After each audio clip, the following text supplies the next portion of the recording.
ॐ भूर्भुवः स्वः तत्सवितुर्वरेण्यं भर्गो देवस्य धीमहि धियो यो नः प्रचोदयात्।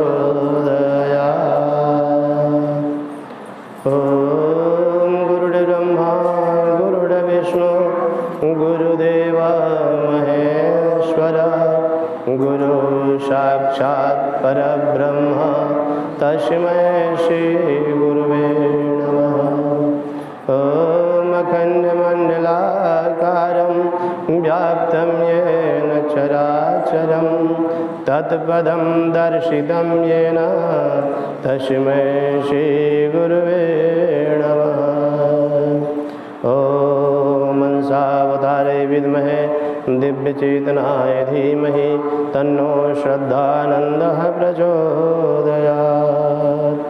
ॐ मधुरितबलधाममेव शैलावदेहं धनुजवनकृशाणं ज्ञानिनानामग्रगण्यं सकलगुणनिधानं वानराणामधीशं रघुपतिप्रियभक्तं वातिजातं नमामि।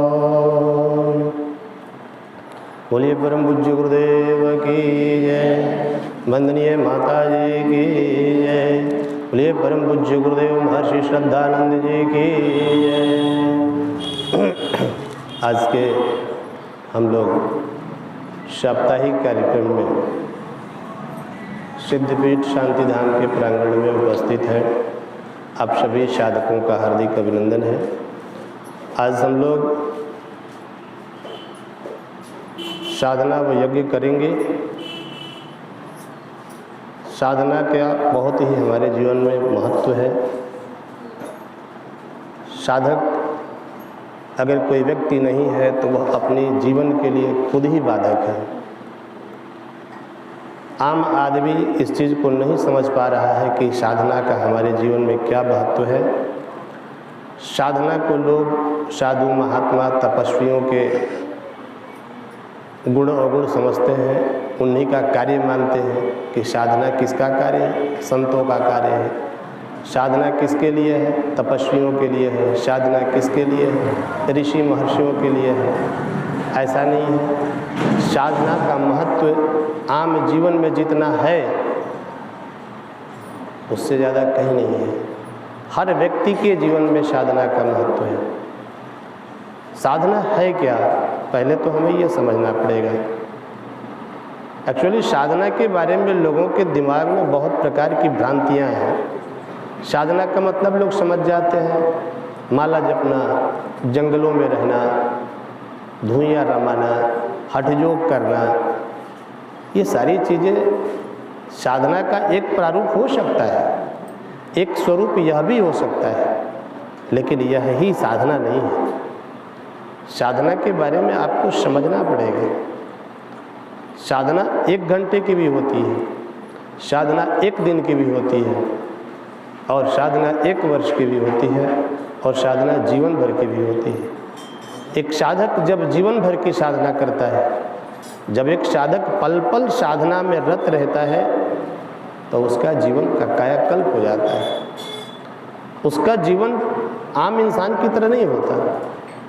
देखने में तो हमारी आपकी तरह ही होता है, लेकिन वह आदमी, वह इंसान, वह देवताओं की श्रेणी में आ जाता है। वह महान से महानतम कार्य को करता हुआ चला जाता है, और लोगों की साधारण बुद्धि से परे हो जाता है कि वह व्यक्ति इस कार्य को कैसे कर लेता है। समय तो उतना ही है। एक साधारण सा व्यक्ति भी जो है वो साधना के बल पर निरंतर साधना करते करते वो 24 घंटा साधना में है। किस तरह की साधना में? घंटे 2 घंटे वाली साधना हम लोग करते हैं, बैठ के माला जप लेते हैं, यज्ञ भी कर लेते हैं। ये घंटे 2 घंटे वाली साधना है। लेकिन इससे आगे की साधना भी और भी है।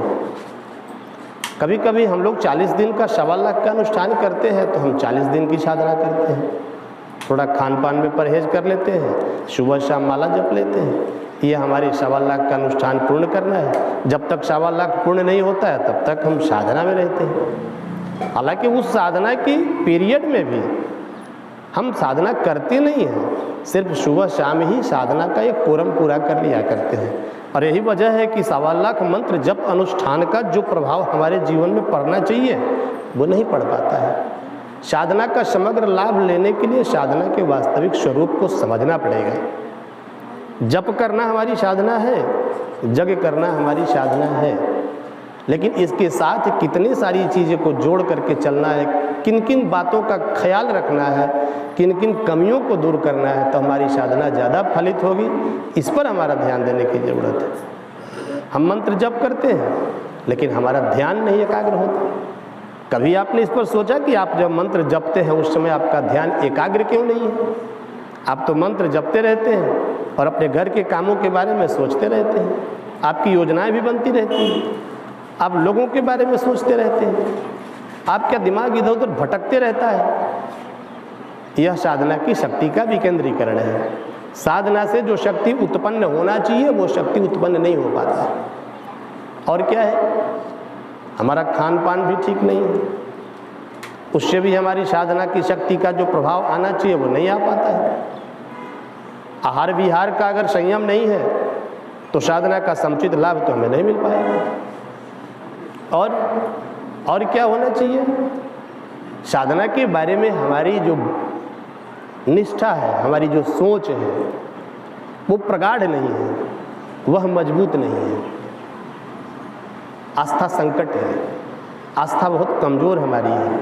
और जब साधना में हमारी आस्था कमज़ोर होगी तो हमारी श्रद्धा कमज़ोर हो जाएगी, और जैसे ही हमारी आस्था और श्रद्धा कमज़ोर होगी वो साधना का जो प्रभाव है वह कम हो जाएगा, उसका प्रभाव समग्र रूप से हमारे जीवन पर नहीं पड़ेगा।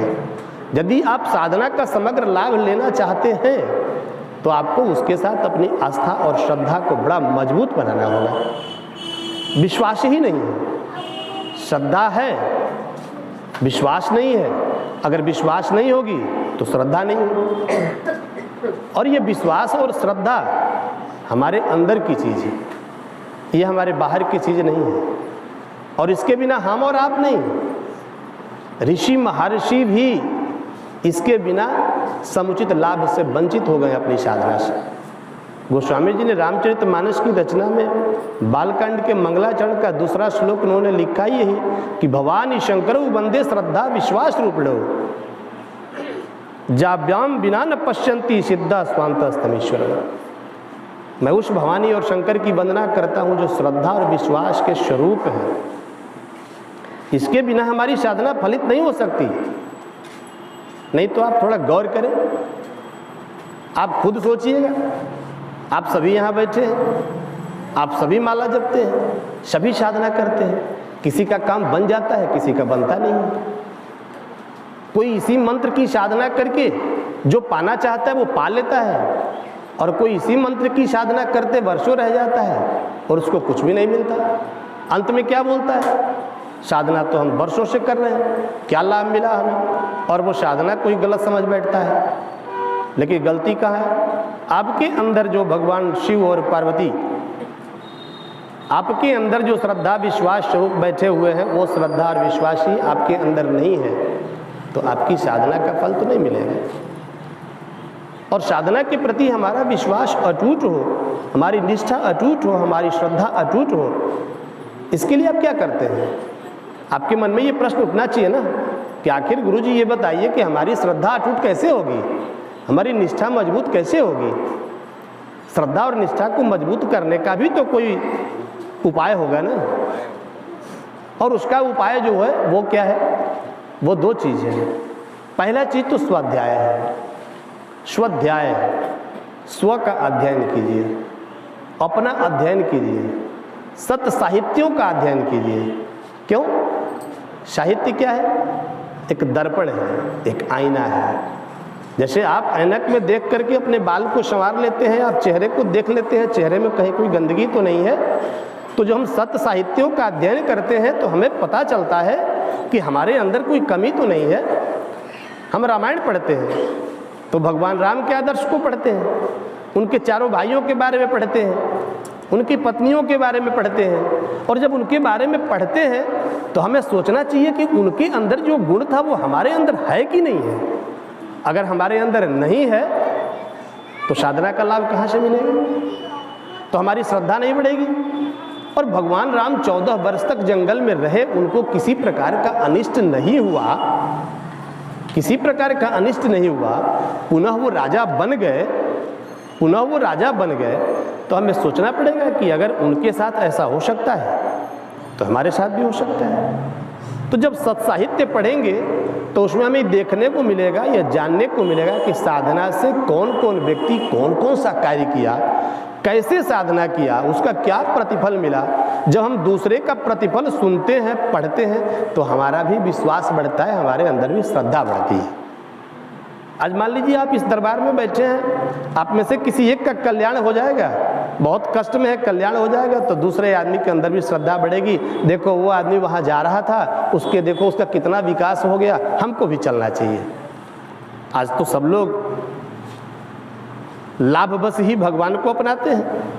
आज तो भगवान के साथ सौदेबाजी है 100%।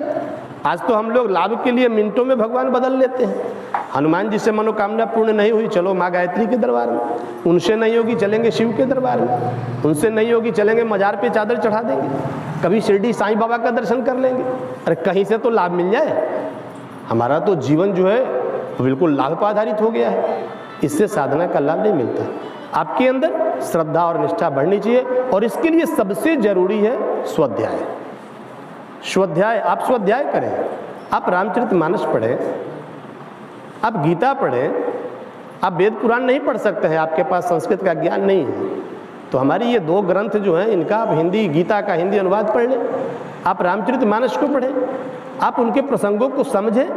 रोज रात में 10 मिनट, 15 मिनट, आधा घंटा, जितना बन सकता है बैठ के उसका अध्ययन करें। गुरुदेव के लिखे साहित्यों को पढ़ें।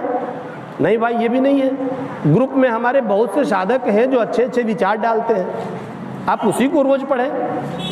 आपकी श्रद्धा बढ़ेगी, निष्ठा बढ़ेगी, आपको कुछ सीखने को मिलेगा, आपको सीखने का मिलेगा। तब आप साधना के वास्तविक स्वरूप को समझ पाइएगा। देखिए साधना एक तरह की नहीं होती है। मैं आपको एक साधारण से उदाहरण दे रहा हूँ। भगवान राम को मनाने जब भरत जी जंगल गए और भगवान राम नहीं माने तो भरत जी तो वापस आ गए। लेकिन भरत जी जब वापस आए तो उनके मन में ये विचार आया कि मेरा बड़ा भाई अब 14 बरस तक राजसी वेश में नहीं रहेगा, वल्कल पहन के रहेगा, तो हम भी जब तक भैया नहीं आएंगे तब तक वल्कल ही पहनेंगे। वो किसी गांव में नहीं रहेंगे तो हम भी किसी गांव में नहीं रहेंगे। और अयोध्या से दूर नंदी ग्राम में उन्होंने कुटिया बना ली। उन्होंने कहा कि भगवान हमारे बड़े भाई अगर जमीन पर सोएंगे 14 बरस तक तो हम भी जमीन पर ही सोएंगे, और चूंकि वो बड़े हैं हम उनसे छोटे हैं, हमको नीचे सोना चाहिए। तो भरत जी ने अपने शयन के लिए जो जगह बनाई थी वो जमीन खोद करके गड्ढा बना लिया था और उस गड्ढे में सोया करते थे। ये भरत की साधना थी और वहीं से वो राज चलाते थे। यह किसकी साधना? ये भरत की साधना है। लेकिन मैं आपको बता दूं, एक रात की बात है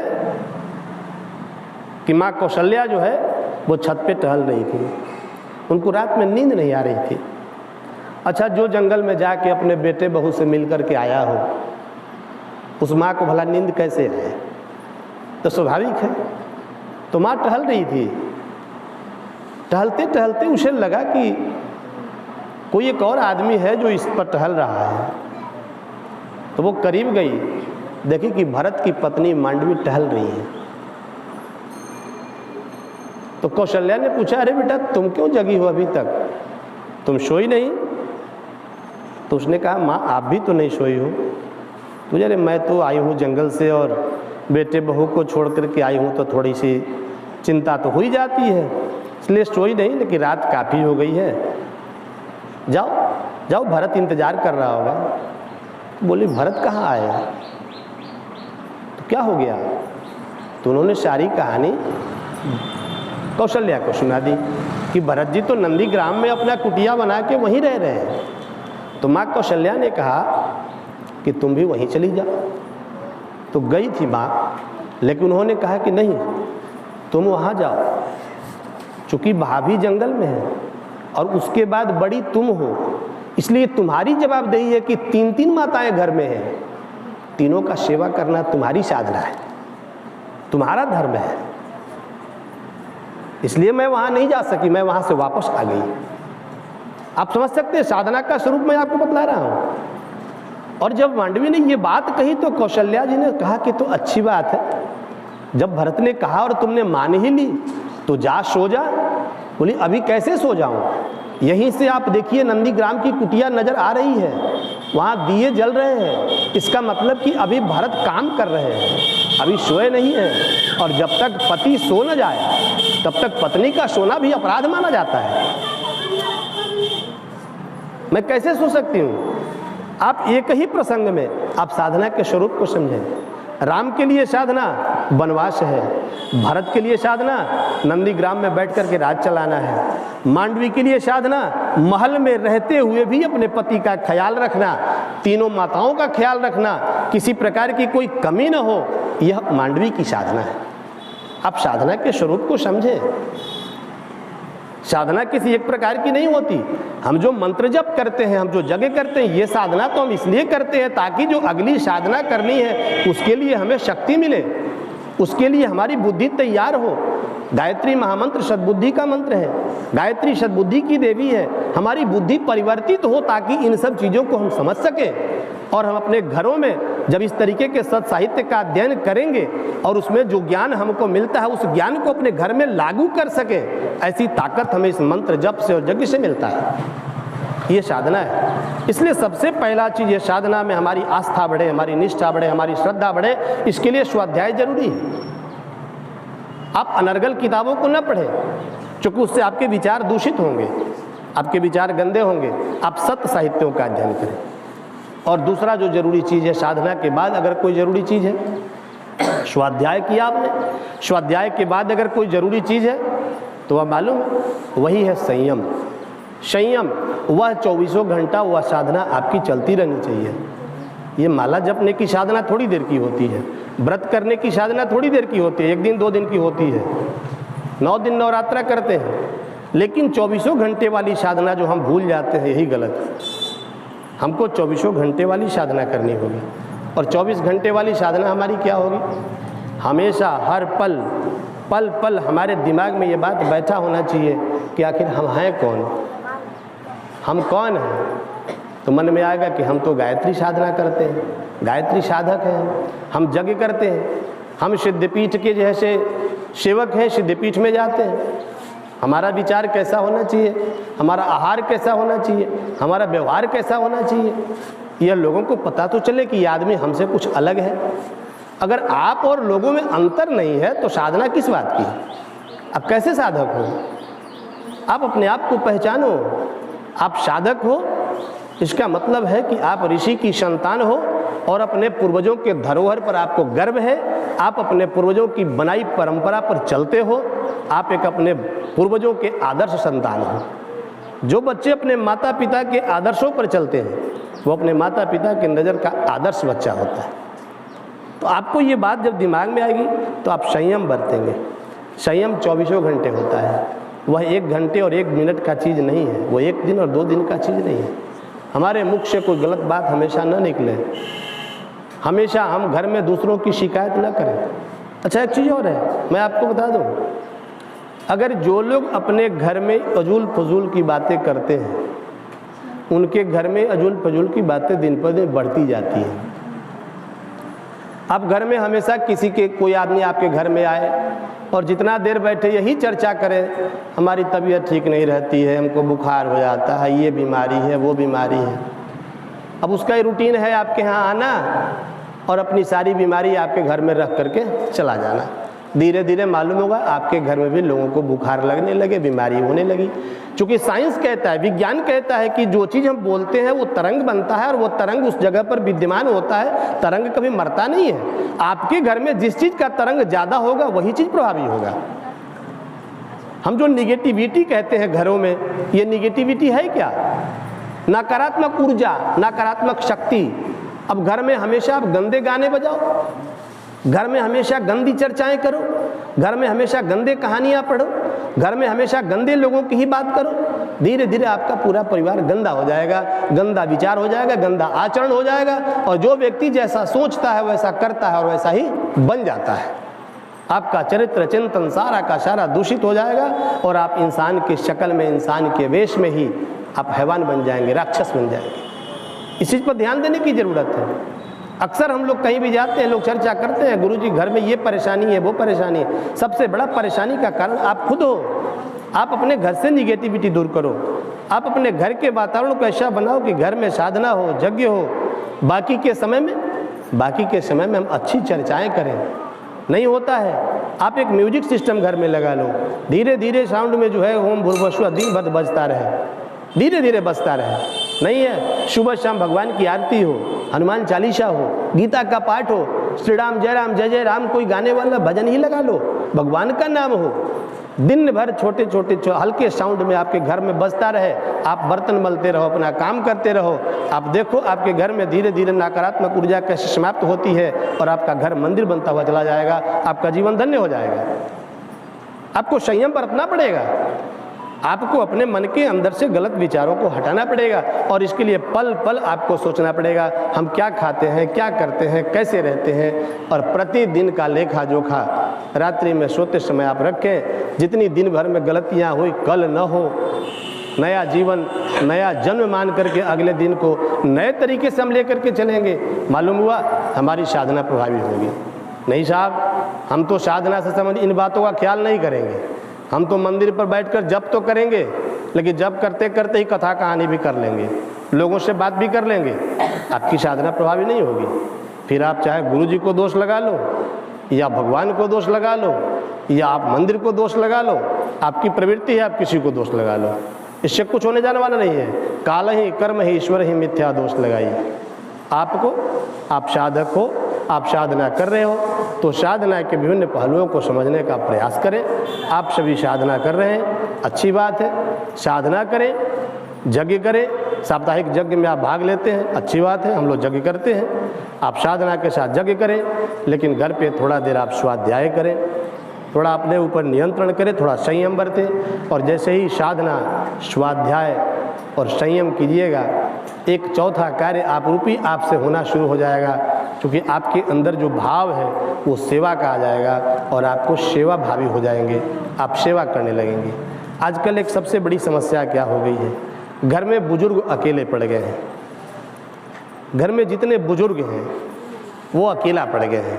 क्या अकेला पड़ गए हैं? अब उनके उम्र का कोई व्यक्ति नहीं जो उनके पास बैठ के उनसे गप कर सके। युवा लोग समझते हैं कि हम इनके पास बैठे क्यों, हमारे पास वक्त नहीं है।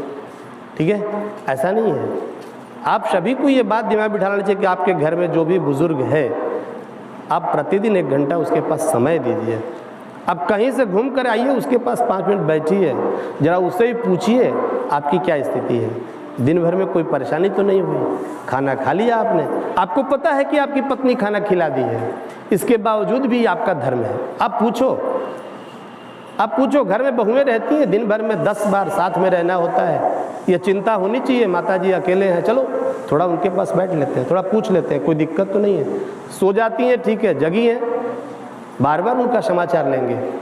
चूँकि बुजुर्ग जब उपेक्षित हो जाते हैं, एक साधना का अंग है, हम बता देते हैं आपको, साधना का अंग है। आपके घर में बहुत पूजा पाठ हो रहा हो, बहुत धार्मिक वातावरण हो, लेकिन अगर आपके घर में कोई बुजुर्ग कष्ट में होगा तो आपकी सारी साधना निष्फल चली जाएगी, उस साधना का कोई फल नहीं मिलेगा। और उसके बाद आप माथ पीटते नजर आएंगे कि हम तो इतना पूजा करते हैं फिर भी हमारा कल्याण क्यों नहीं आ रहा है। आपके कल्याण न होने का सबसे बड़ा कारण आपके घर में बैठे हुए आपके माता पिता, आपके घर में बैठा हुआ बुजुर्ग है। इसलिए सेवा भावना, सेवा का मतलब ये नहीं कि मैं कह रहा गांव के लोगों का जाके सेवा कीजिए, गांव घूमिए, ऐसा मैं नहीं कह रहा। आप घर में ही सेवा भावना रखिए। बहुत से लोगों के दिमाग में ये भी आ जाता है कि घर में 3-4 लोग हैं, क्या हमारी ही जवाबदेही है कि हम सारा काम करें, क्या वो नहीं करेंगे? जैसे ही आपके मन में यह विचार आया, आप समझ जाना आपकी साधना खंडित हो रही है, आपकी साधना खंडित हो रही है, साधना का प्रभाव नहीं पड़ेगा। क्यों? ये विचार आपके मन में आया कैसे? यह तो कुविचार है, आपके शरीर से जितना बनता है उतना कीजिए। आप कोशिश कीजिए कि दूसरे को करना ही न पड़े, उसका काम भी हम ही कर दें, सेवा का काम हम ही कर देते हैं। उससे क्या होगा, आप करोगे आपको मिलेगा, वो करेगा उसको मिलेगा। दुर्बुद्धि का शिकार व्यक्ति समझता है कि हम दिन भर सो लेते हैं, इसका मतलब हम बहुत सुखी हैं, बहुत खुशहाल हैं, लेकिन उसे पता नहीं है कि यह शरीर की एक बीमारी है कि इसको जिस रूप में आप रखिएगा उसी रूप में रहना पसंद करता है। यह भूत की तरह है, प्रेत की तरह है। इसको ज़्यादा सुलाइएगा तो यह ज़्यादा सोने के चक्कर में पड़ जाएगा। परिणाम यह होगा आपके शरीर में ऐसी ऐसी बीमारियां हो जाएंगी ना कि एक दिन डॉक्टर खुलकर कह देगा कि आप फुली बेड रेस्ट हो जाइए और आपको सो जाना पड़ेगा, आपको सो के रहना पड़ेगा। ऐसा नहीं है। इस शरीर को एक्टिव रखने का मतलब, सेवा करने का मतलब ही है कि आप अपने शरीर को थोड़ा एक्टिव रखिए। घर के कार्यों में कभी भी आलस्य नहीं, प्रमाद नहीं। आप इस तरह की साधना अगर करते हैं और उसके बाद भी अगर आपको लाभ नहीं मिलता है तो आके हमसे कहें कि गुरुजी आपने तो कहा था मैं सब कुछ कर रहा हूँ, इसके बावजूद भी लाभ नहीं मिल रहा है, क्योंकि ऐसा संभव नहीं है। जयपुर में कार्यक्रम चल, ताकत संत महात्माओं में नहीं, ताकत भगवान में ही, ताकत भक्त की श्रद्धा में होती है, भक्त की निष्ठा में होती है। अगर आपके अंदर निष्ठा है, आपके अंदर श्रद्धा है, तो आपके माता पिता ही आपके लिए भगवान है। अगर आप पत्थर में भगवान देख सकते हो तो अपने माता पिता में भगवान क्यों नहीं देख सकते?